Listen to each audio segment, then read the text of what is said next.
NBA 2K24 will have new build names like Offense Heavy 5. I don't know if you're going to be able to get that in the park, but I figured it was cool enough to show you guys. Today we have a lot of information that's all over the place, okay? A bunch of different news. So if you guys want me to post another video tomorrow, get this video to 7,000 likes.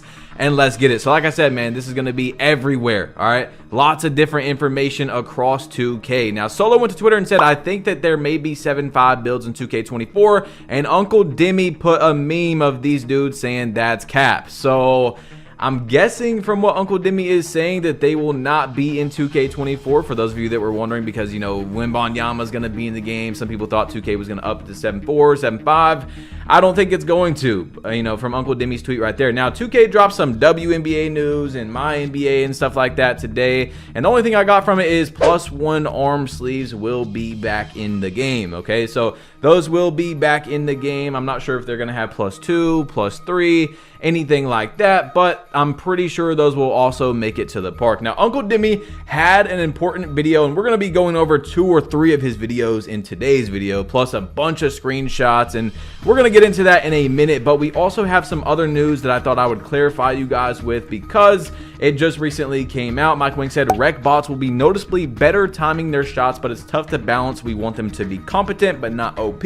We'll be looking out for you guys feedback on that next month. So rec bots will finally be able to hit shots in the rec. That's pretty funny, I can't lie. I don't know if they're gonna actually be overpowered or not, but from what I'm hearing, and we'll talk about more of this later, rec bots might be better than a lot of the actual players in the rec when they quit next year, which is pretty funny. Now, anyway, we have some season stuff. Evan confirmed, Evan CC, he's with 2K now. This was true in the 2K Twitch stream. Every level up in the season pass will take the same amount of XP. So in the season pass, every single level is going to be like Fortnite, I believe, and other games where all the levels are the exact same amount of XP. Now, previously, I told you guys that you could play My Career to level up. I don't think that's true. 2K's Discord said will season pass, while they said XP is earned in My Career by playing the multiplayer games, such as in the city and the neighborhood. So I don't think you're going to be able to level up in the My Career, but they did say it as My Career before, which obviously, you know, My Career is so many things in park, so it was kind of vague. But yeah, that is the answer for you guys that were wondering about that. Now, Uncle Demi has some important clips that we have to go over, and then we have some more screenshots.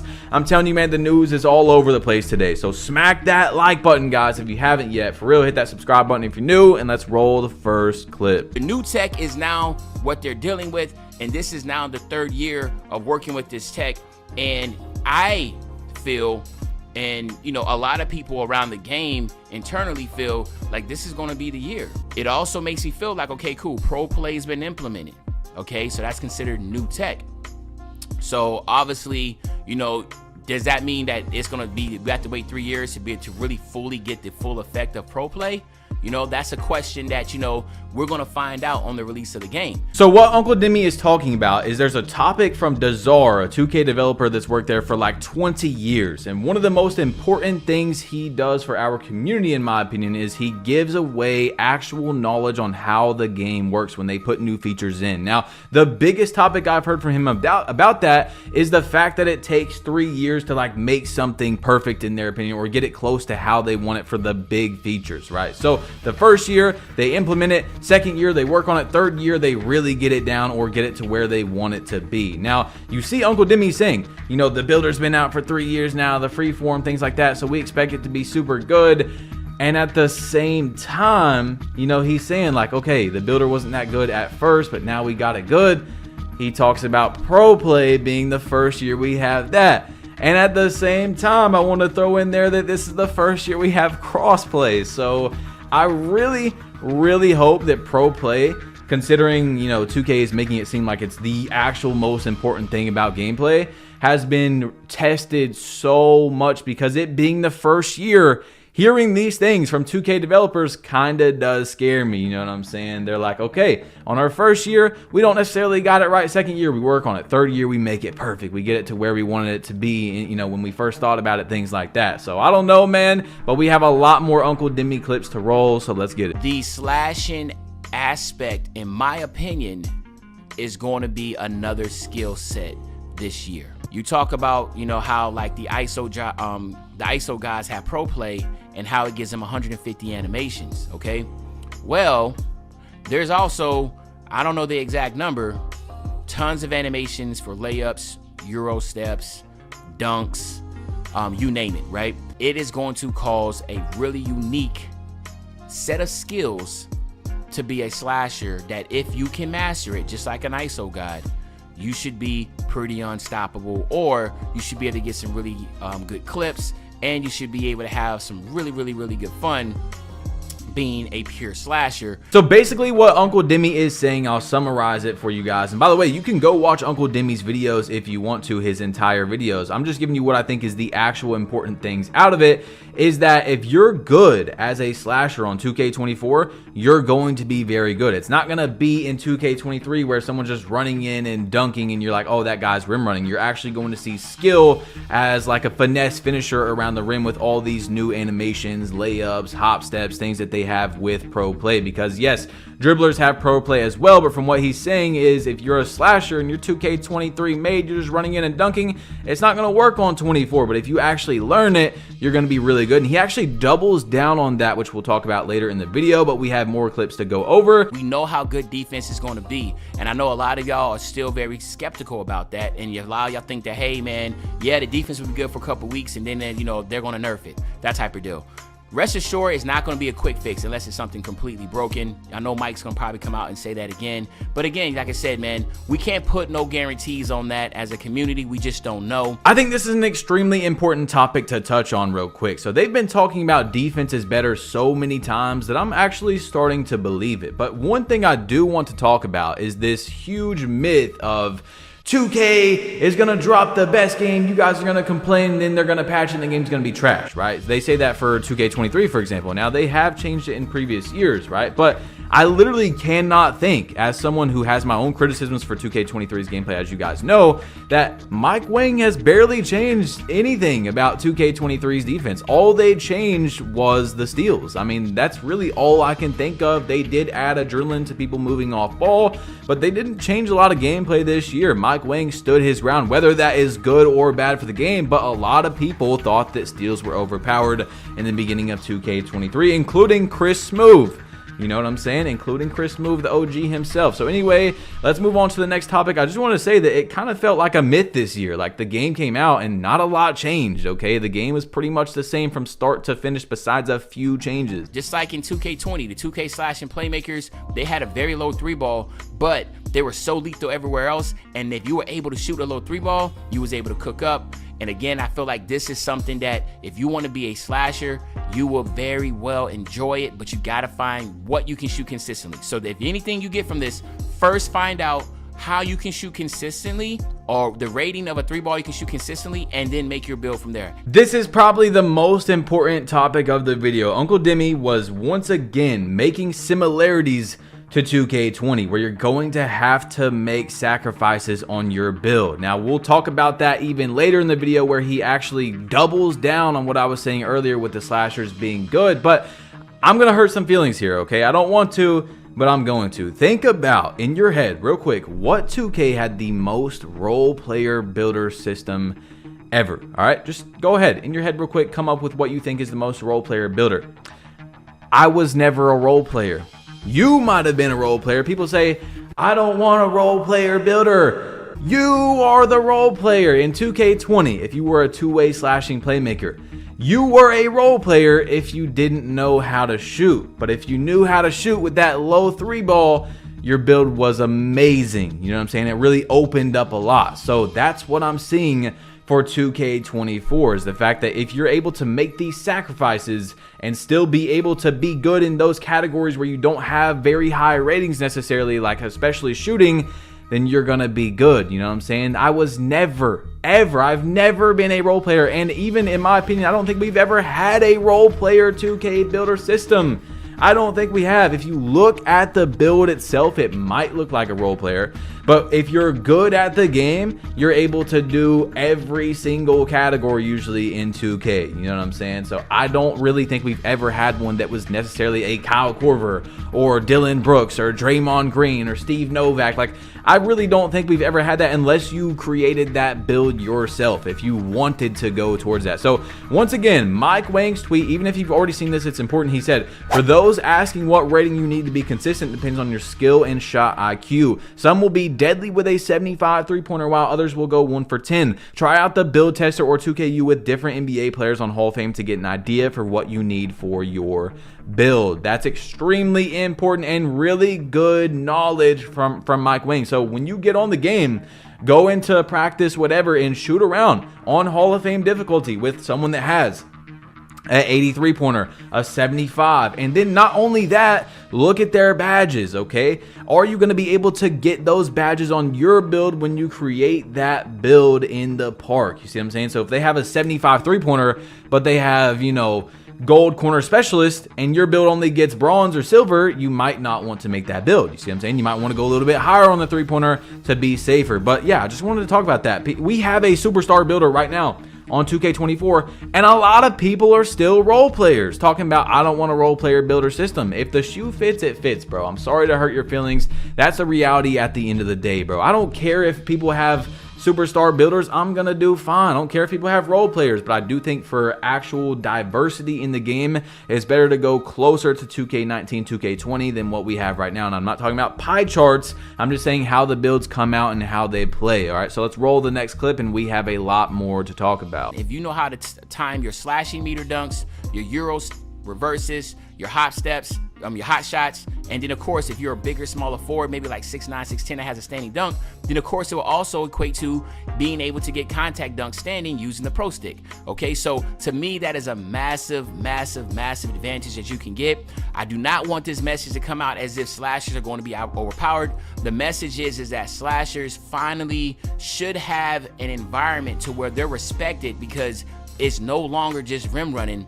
It's going to require a certain set of skills to be considered a great slasher. Once again, Uncle Demi is talking about if you're a good slasher, you're going to be good. He doesn't think they're going to be necessarily overpowered, but I'm guessing they will be overpowered if you actually know how to play as a slasher. If you're someone who just runs in on 2K23 and holds the dunk button, then you're probably going to be patched on 2K24. But at the same time, he was talking about those big man standing contact dunks with the dunk meter, which Mike Wang has talked about, that they're trying to get better. I'm guessing at the moment it's not necessarily perfect, but if they figure that out and it's something that's good on 2K24, inside centers are going to be nice. If you're able to literally, just like a slasher, throw someone into a contact animation, man, that paint is going to be crazy down there, like actually crazy. Hopefully it's not too overpowered, but I do want to see the return of a domination of inside bigs, especially if you are, you know, an inside big versus a stretch big, right, that doesn't have a lot of interior defense. That's what I want to see. Now I'm talking about if you got 99 block, you know, you got your Hall of Fame anchor and there's someone coming up on you, it should be like a fair matchup. If they got 99 standing dunk, you got 99 block, you know, it should be closer to fair. But those smaller centers, I would love to see start getting abused, because that is basketball. Literally, that's basketball, and that's how 2K has excelled in so many of the builders, where you have an advantage for every single build. That's what I liked about 2K19, 2K20, especially like 2K19, bro. You could make anything as a guard. You can make a playmaking shot creator. You can make a pure shot creator. You could make, you know, a two-way slasher, basically. You could make anything, bro. The slashers were good in 2K19. 2K20, you can think about so many builds that dominated across guards, stretches, big men, everything, post scores. It did not matter. Hopefully there's no game-breaking post scoring stuff that needs to be patched like every single year. I do want to see, once again, very good post scorers shine, though. You know what I'm saying? I don't think they need to be patched, But if you're really good, then you're really good. You know what I'm saying? As a post scorer, I want to see every single build be able to shine if you're actually good. And let's roll this next clip where Uncle Demi was making a build on 2K23 as he would on 2K24. Now, keep in mind, it's not the exact same, but we're going back to last year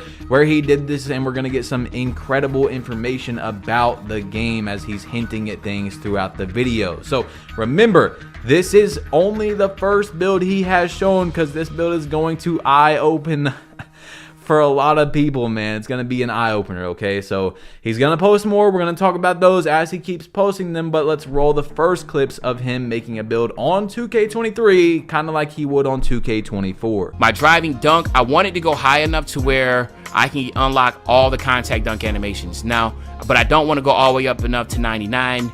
I might do that when the game comes out. I just gotta know what animations are what and which ones are going to be overpowered, or which animations I feel like I would be good enough and need.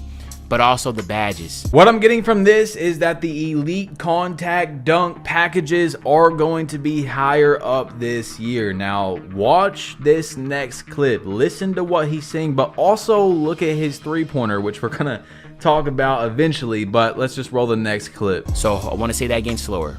If it's like a pie chart, and this is kind of like a blue, pure blue pie chart, then I'm trying to get Hall of Fame badges on finishing, just bronze badges on shooting, just bronze badges on playmaking, and then try to get silver or gold maybe on defense. If it's like a pie chart, I mean, how many times can he say this? All right, so we already know the 2K24 builder, from what Uncle Demi said, is a free form, kind of like, you know, 2K23, 2K22, although there's going to be something in there that kind of puts us in a pie chart category. I don't really know how to explain it to you guys from what I'm hearing, but I think the best way for them to do that, what I'm thinking they're going to do, is it's going to be about the badges. And you hear him talking about the badges as he's making a pure slashing build, and he only has a 75 mid-range with a like 35 three-pointer. So basically, he's not going to be shooting threes at all. He said that he wants to be able to hit some middies though. So what I'm getting from this is that slashers are going to be very good. If you're nice at the game, then you know he wants to be able to hit some middies as well. And you see he stopped at a 75. So let's roll this next clip and I'll be right back. I'm thinking acceleration should be attached to more things other than what it is right now. So we'll see. And the same thing for strength. So I know a lot of people have been saying like, yo, strength never matters, strength never matter. Well, now this is where my big assumption is, and I want y'all to listen very closely. Strength, even if strength it cannot be seen in the game, let's just assume that strength is now attached to badges. So now, maybe in order to get posterizer on gold, you got to have an 80 strength or 70 strength or something like that, right? So that's the assumption I'm going off of, and the same thing for vert. In order to get contact dunks, you only need a 75, an 82, or an 85. Well, now let's just assume that maybe you have to go crazy high, like with like a 90, to be able to get the elite contact dunks or something now. And that's what I'm going with the assumption as. Remember, he did say assumption, but you guys know, man. I told you, he can't say everything 100%. So this is where I'm finally starting to believe Uncle Demi saying that strength matters. Not necessarily strength is going to matter in terms of how we think it is in previous years as we're getting told strength matters, but even if it doesn't, it's probably going to be tied to a lot more badges. This year as a slasher, I think it's only tied to bully. Maybe it's tied to one other one. I'm not exactly sure. But if they actually do tie it to contact dunks and stuff, then I definitely see, obviously it's going to matter because you have to get that to get your contact dunks. So it's going to be really interesting, man. And once again, he's saying assumption, but come on, man. You guys know at this point, bro. He's making a build.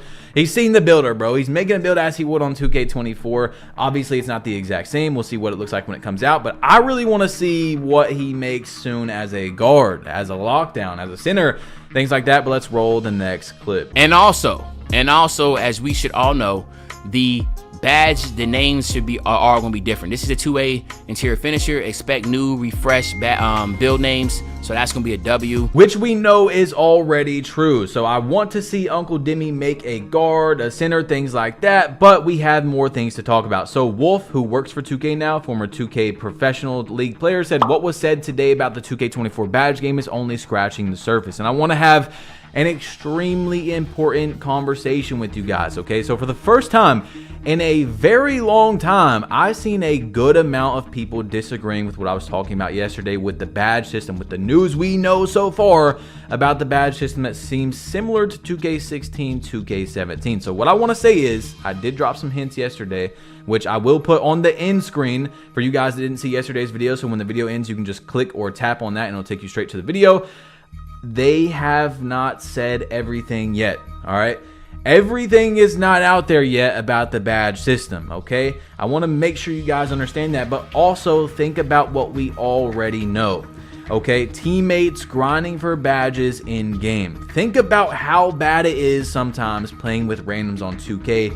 Now you're going to be hitting your teammate wide open, and they're gonna be grinding for a badge. They're not necessary. Not everyone's gonna go into my career to grind a badge. We have to think about this, guys. So imagine hitting your teammate wide open, and then he dribbles around for 5 seconds to do a hop step so he can get Hop Stepper Pro on Hall of Fame. You know what I'm saying? Like, whatever it is, that could be really bad for gameplay itself. Now, I don't know if it's going to be like this, but think about how core badges are on 2K23. How they don't necessarily core, like for Limitless Takeoff. If you have it on Silver, you basically cannot get Limitless Takeoff core. Now, I'm not saying cores are back on 2K24, but think about how the badge grind might be, especially if you lose badges, because that could be a possibility. That's what I was thinking about from reading the article yesterday, that if you're getting badges on how you play, you might also lose badges from not doing certain things. So think about the trolls that could happen. If you are a pure sharpshooter and you don't play defense, right? You don't play defense, you got all these shooting badges, and then for one game, someone knows you're a pure sharpshooter, so they make you shoot a bunch of, layups and stuff. And because of that, you lose progress on your badges in game. Or if you're a slasher, if you're a YouTuber especially, someone pulling up on you and they're like, all right, I know what his badges are. I'm going to make him play the other way so that I troll him and make him lose his badges. Think about getting Deadeye. You're already able to get badges in my career this year, guys. You're already able to do that. But it seems like we're being forced to get badges in my career, which I don't think is a good thing, okay? How are you going to grind Deadeye in Park? How are you going to grind? Think about some badges that you're not really going to be able to grind in Park. You're not just going to just purposely take contested shots. Say you go 3-4 games of slapping people up, and you just so happen to not take contested shots because you're getting open. Now you lose your progress on Deadeye? Now you didn't get any progress towards a badge because you didn't use it? I just don't think that is a good thing, okay? If you lose badges, you'll be forced to play my career even more for badges like Deadeye to stay on. So say you grind out Deadeye and then you don't get it during a few Park games, then you have to go back to my career to have Deadeye on. I mean, think about the possibilities of how this could go, okay? So remember, this is all how things could go. We don't know, but I think a lot of you guys didn't really grasp the situation that we're in right now yesterday, okay? Anyway, just come back to this video in a week or two. I'm telling you, from what I'm reading, you might actually be able to lose badges on 2K24. Now, I understand people saying, that's a skill gap because people's builds are going to be exactly how they play, but just think about a lot of badges on 2K23, how the cores is, how it doesn't properly track the progress, how it's much harder for some badges than other badges to get. Think about losing your badge after you just worked so hard to get it because it doesn't progress it correctly. Then you have to go back and play 10 My Career games to get it again.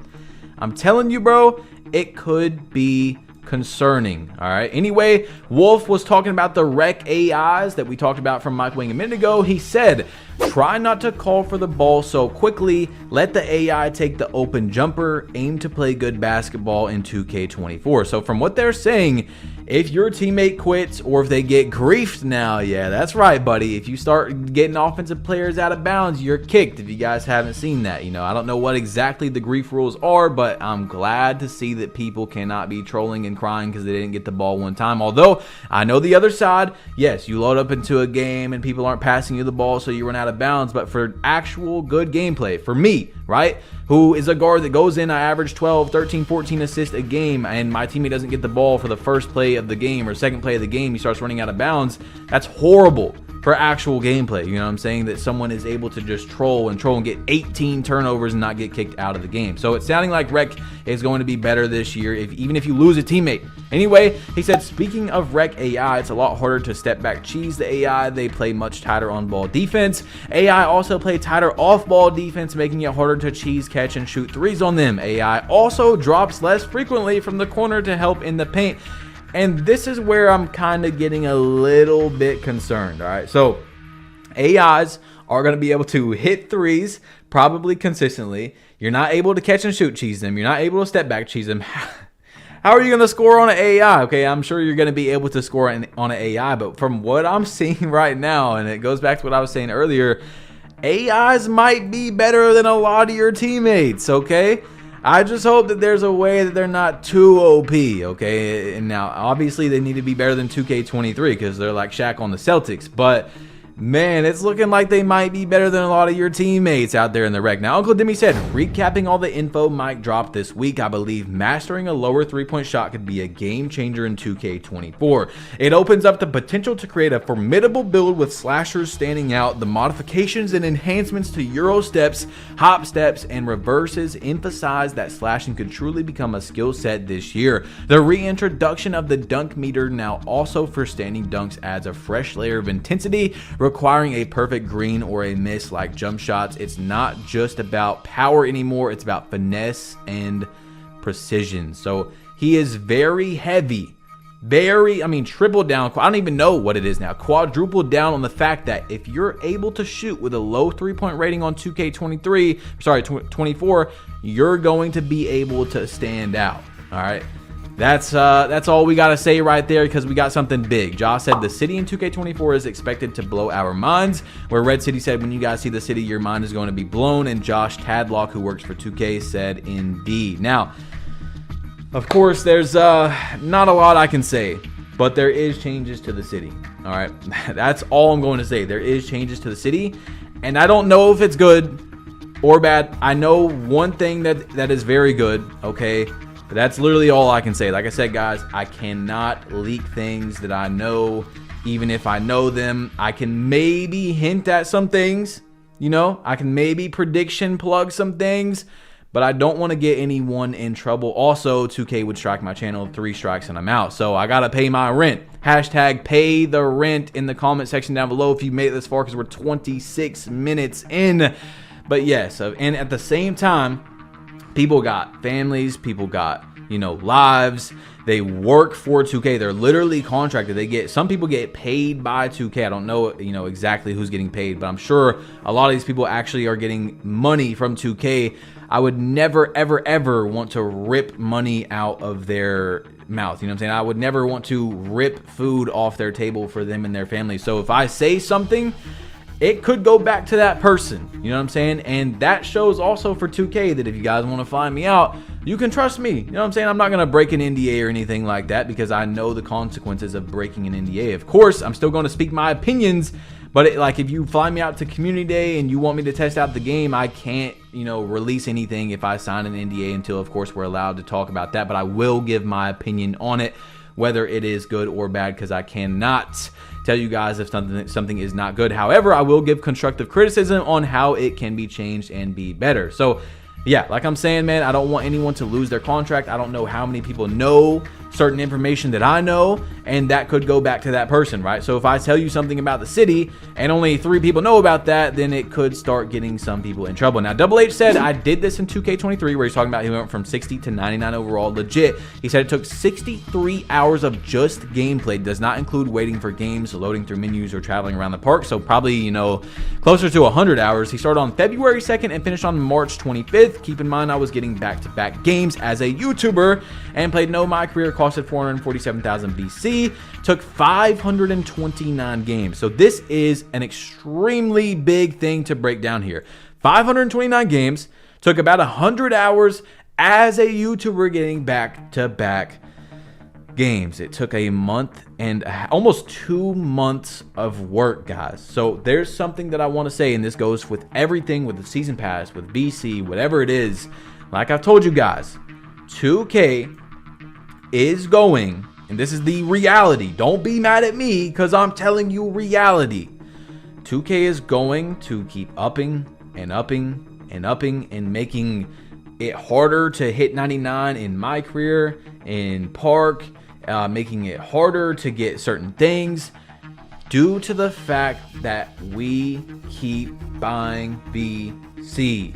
2K is an extremely smart company. They are a public traded company, right? So they have to try to make more and more money because there's public people, there's United States citizens that own stock, and for them to make money, usually 2K needs to keep making more and more money for the stock to go up so that potential new investors buy their stock. So what I'm trying to say is, like with the season pass, how it might not be gameplay rewards behind a paywall right now, but if enough of you guys buy the season pass that are complaining about the season pass, then they're probably eventually going to make it to where there's things behind there, because they're probably going to get a lot of money from it. Unless you guys, what I've said, like with Madden, with FIFA, you have to vote with your wallet. If you truly don't want to see things like this, then you have to vote with your wallet. And unfortunately, for the people that want all these changes,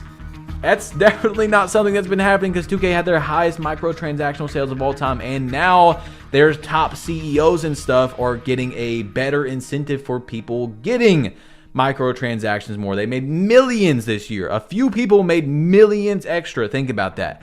So 2K24, don't be surprised when there might actually be something in there that's behind a paywall. Although I don't want it to be like that. Gameplay advantages behind a paywall. Don't be surprised if they might even do it on the first year, but I would guarantee that if a lot of people buy it this year, then it's definitely going to be pay to win kind of at some point in the future, and builds are going to probably be more expensive.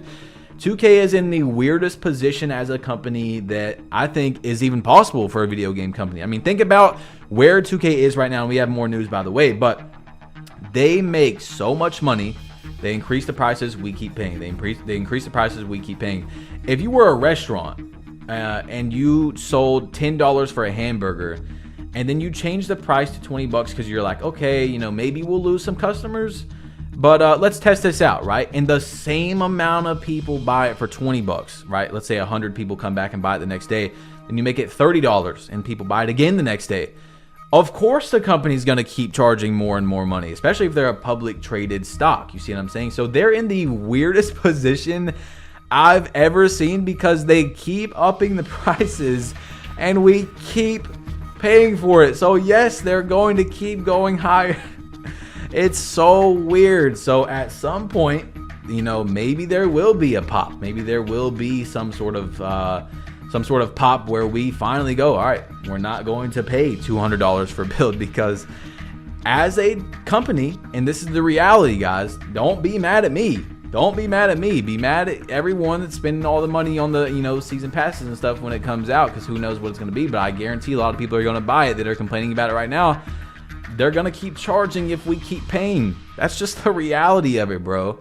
That's just where we're at. Now, anyway, I wanted to show you guys that there's a man named Keysticks who has 19,000 games played across current gen and next gen, 341,000 points scored.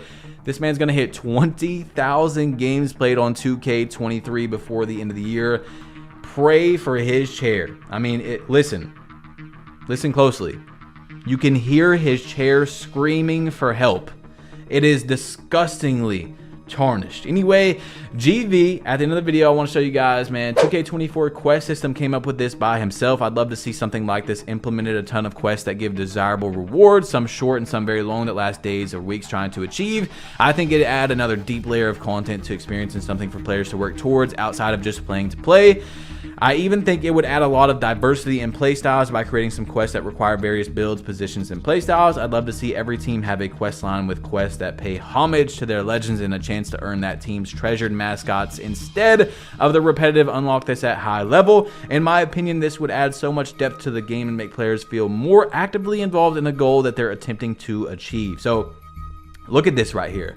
GV gives amazing ideas for 2K. I don't always agree with what he's saying, but this man tries his very hardest to make change in the game. I mean, 5,000 defensive stops gives you an indicator, a Bulls green release, right? A 72-part game win streak gives you the mascot for the Bulls. 38,000 points scored gives you the Bucks mascot. 3,800 blocks gives you the Rockets mascot.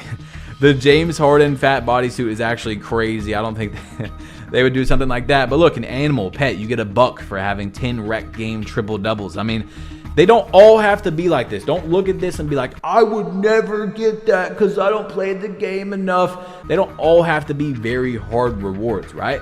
But the most important thing for a video game, in my opinion, is to have incentivized rewards. Things that keep you getting on the game every day. This is a year-long release. So something that, as someone who spends a lot of money on 2K, I would love to be incentivized to play the game a lot throughout the entire year. You know what I'm saying? Even as a content creator, I think I've played 1,600 games this year, 17. I don't know. Don't quote me on my exact record. I might pop it up on the screen here for you guys. But I really haven't played a lot of games as a YouTuber. I mean, if there's things like that in the game, you can see me playing 5,000 games. You know what I'm saying? If the rookie to legend grind is actually good on 2K24 and it's not, oh God, I really hope it's not like the 2K19 system where it's just like a reputation that doesn't give you any rewards, you will catch me playing a lot of games. You see what I'm saying? And 2K20, the last legend grind that I cared about, because 2K21 did have a legend grind, but I wasn't grinding legend at all. It wasn't even my thought to even try to grind legend on 2K21 current gen. At the time it was current gen, because we were all hyped up for the next gen game. So I was waiting for the next gen game, then I was probably going to grind a legend if there was a legend grind, and then that game came out, and that game was rough with the 6-7 demigods and things like that. So I didn't grind. But 2K20, if you guys have been here for a while, I hit legend. That gave me a reason to play thousands of games. And then after I hit legend, it gave me another reason to keep playing, because there was so many cool builds I can make, so much cool content. I made 70 plus, I don't know the exact number right now, but I've told you guys this before a long time ago. I've made 70 plus videos in 2K20 with the word legend in it. Think about how big that is for not only as a creator, but promotion for the game. You know what I'm saying? A lot of people don't understand that even if they're not going for legend in the game is huge for the game in terms of views, in terms for the community, because people are going to be playing the game and grinding the game a lot more. And then they're also going to be watching the game more because their favorite YouTubers and streamers and stuff are grinding for legend. Legend is huge in the game, but if they don't do it correctly, I want to make sure you guys understand that made it to the end of this video. If they don't do it correctly, it's not what we asked for. I know I've said this a bunch of times, but it's very important that you guys remember.